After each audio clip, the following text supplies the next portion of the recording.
When it comes to managing your money, knowing how to split up your paycheck can make a big difference. There are multiple styles and methods that can help you budget your money. In this video, we will go over 7 different ways you can split up your paycheck for financial stability. Let's start things off with the classic 50-30-20 rule. This simple rule divides your income into 3 main categories: needs, wants, and savings. First, let's look at the 50%. This part of your paycheck should be used for your needs. Needs are essential expenses you must pay to live comfortably and safely.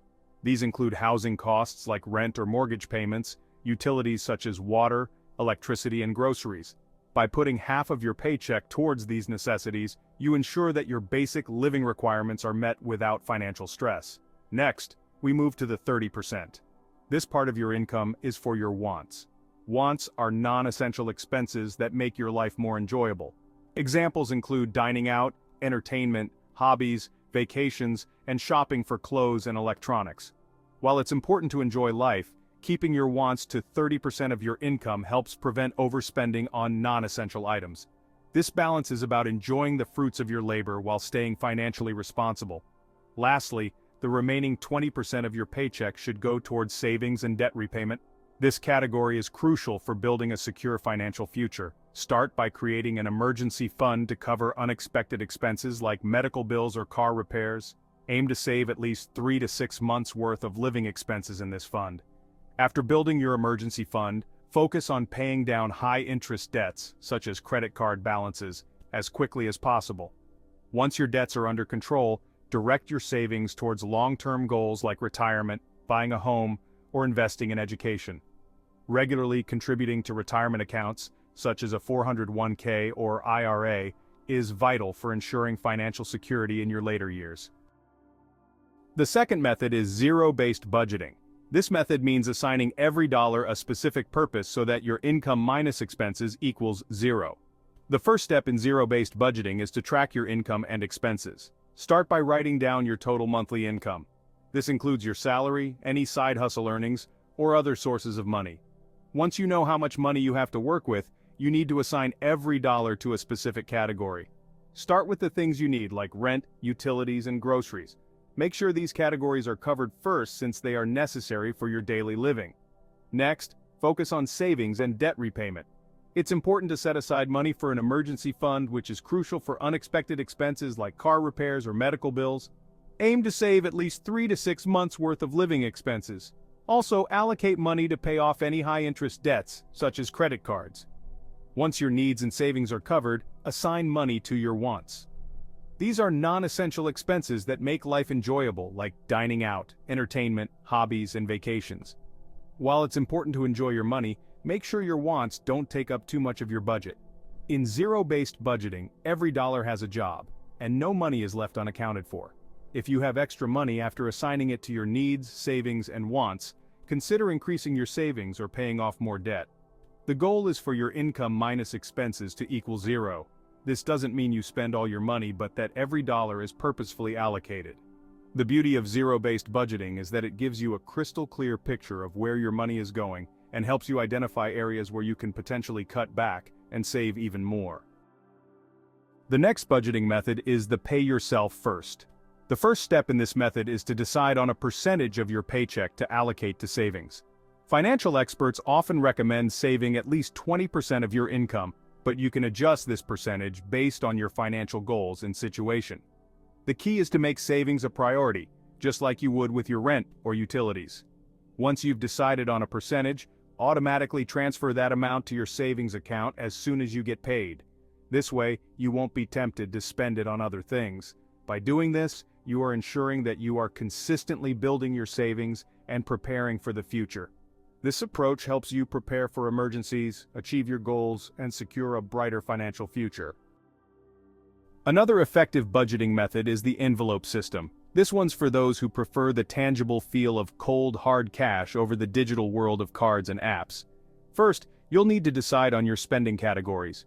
Common categories include groceries, rent, utilities, transportation, entertainment, and savings. Write down each category on a separate envelope. This will help you stay organized and keep track of your spending. Next, when you get your paycheck, withdraw the amount of cash you need. For example, If you budget $200 for groceries, put $200 in the envelope labeled groceries. Do the same for each category. This way, you'll have a clear visual of how much money you have available for each type of expense. To make the envelope system work effectively, it's important to set realistic budget amounts for each category. Take a look at your past spending to get an idea of how much you typically spend in each area. Adjust the amounts as needed to ensure you're covering all your needs. The main benefit of the envelope system is that it helps you avoid overspending. Once the money in an envelope is gone, you can't spend any more in that category until your next paycheck. This encourages you to stick to your budget and make more mindful of your spending habits. Handling physical cash can make the act of spending feel more real than swiping a card. This can help you think twice before making unnecessary purchases. Over time, you might find yourself spending less and saving more. Let's look at the 60-20-20 rule next. This rule helps you divide your paycheck into three main categories: essential expenses, financial goals, and lifestyle choices. First, separate 60% of your paycheck towards essential expenses. For example, if you make $1,000 a month, you would set aside $600 for these necessary costs. By doing this, you make sure you have enough money to cover the basics and avoid financial stress. Next, set aside 20% of your paycheck for financial goals. This includes saving money and paying off any debt you might have.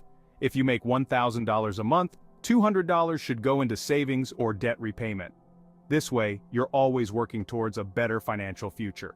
Splitting up your paycheck wisely is key to managing your money and reaching your financial goals. Finally, the remaining 20% of your paycheck can be used for lifestyle choices.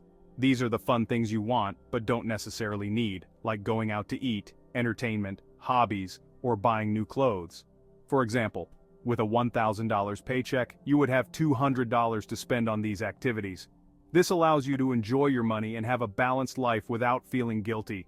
Using the 60-20-20 rule helps you manage your money in a simple and effective way. It ensures that you cover your essential needs, work towards important financial goals, and still have money left for fun and enjoyment. It also helps you avoid overspending in one area, which can lead to financial problems. To make this method work, start by writing down all your expenses and dividing them into the three categories. Track your spending to make sure you're sticking to the plan. Adjust the amounts if needed, but try to stay close to the 60-20-20 split. The next budgeting method is the 80-20th rule. This rule helps you divide your paycheck into two main categories: fixed expenses and flexible spending. First, allocate 80% of your paycheck to fixed expenses. These are the necessary costs that stay the same every month, like rent or mortgage, utilities, and bills. If you earn $1,000 a month, you would set aside $800 for these fixed costs. By doing this, you make sure you have enough money to cover the basics and avoid any financial stress. Next, set aside 20% of your paycheck for flexible spending. This includes groceries, entertainment, and personal expenses. Flexible spending covers things you need and want but can adjust based on your budget. If you make $1,000 a month, $200 should go toward these flexible expenses. This way, you have money for food, fun activities, and personal items without overspending. Using the 80-20th rule helps you manage your money in a simple and effective way. Track your spending to make sure you're sticking to the plan. Adjust the amounts if needed, but try to stay close to the 80-20th split. The seventh and final budget is the 70-20-10 rule. This method divides your money into three main categories: living expenses, financial goals, and fun and leisure. First, allocate 70% of your paycheck to living expenses. Next, set aside 20% of your paycheck for savings and investments. Saving money is important for emergencies and future plans. Investments can help your money grow over time. If you make $1,000 a month, $200 should go toward these categories. Finally, allocate 10% of your paycheck for fun and leisure. Fun and leisure are important because they make life enjoyable. Whether it's going to the movies, eating at a restaurant, or buying a new book, spending on fun activities can improve your quality of life. The 70-20-10 rule is a great way to split up your paycheck. By allocating 70% to living expenses, 20% to financial goals, and 10% to fun and leisure, you can take control of your finances and enjoy a balanced life. Give it a try and see how it helps you manage your money better. And there you have it, 7 powerful budgeting methods to split up your paycheck and pave your way to financial stability. Remember that budgets are not one size fits all. They need to be adjusted to fit your personal needs. Personal finance is just as it says, personal, so feel free to experiment and find what works best for you. Now check out this next video to build a richer life one dime at a time. Thanks for watching.